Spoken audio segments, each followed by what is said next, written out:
نبی کریم علیہ السلام دے غلاموں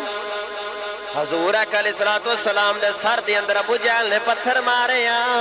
حضور آقا علیہ السلام روندے روندے کعبے وچ آ گئے حضور سارا دن کعبے وچ روندے رہے جڑے ویلے شام دا ویلا ہویا حضرت امیر حمزہ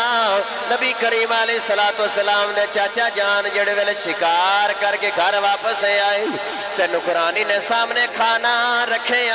نکرانی کھانا رکھ کے رون لگ پئی حضور دے چاچا جان فرماندے نے رونی کیوں ہے کہن لگی روانا تے ہور کی کراں اج میں کعبے کول گزری ساں اج میں محمد نو روندیاں ویکھیا اے کاش کدی ہوندی ماں آمینہ ہوندی اونوں کوئی ماردا نہ کاش کدی ہوندا باپ عبداللہ ہوندا اونوں کوئی ماردا نہ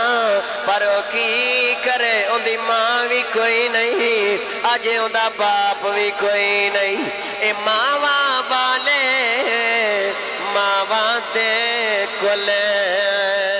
اے سو فریاد لے جان دے پر مویاں ماواں اے والے رو رو تے آپے چھپ کر جان دے حضور دے چاچا جان فرماندے نے کیوں پیروں دے سن نکرانی کہن لگی اج میں ویکھے ہیں ابو جہل نے حضور دے سر دے وچ پتھر ماریا حضور دے چاچا جان نے کھانا چھڈیا جا کے ابو جہل دے سر وچ کمان ماری سر پھاڑ کے حضور دی بارگاہ دے وچ آ گئے آ کے حضور نو سینے نہ لا لیا سینے نہ لا کے فرمان لگے پترا روئی نہ اج تو بعد میں تیرے نال روئی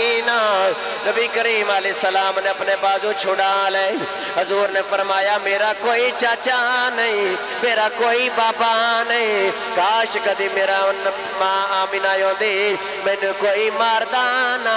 کاش کدی میرا باپ عبداللہ ہوندا کسے دی جرت نہیں سی پینی مینوں مار جاندا پر میں کی کراں میری ماں بھی کوئی نہیں اج میرا باپ بھی کوئی نہیں اے باپ مرے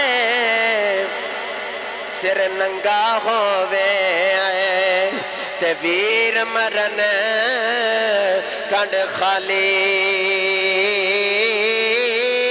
اے ماواں باج محمد بخشا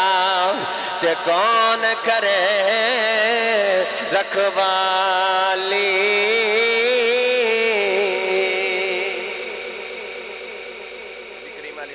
السلام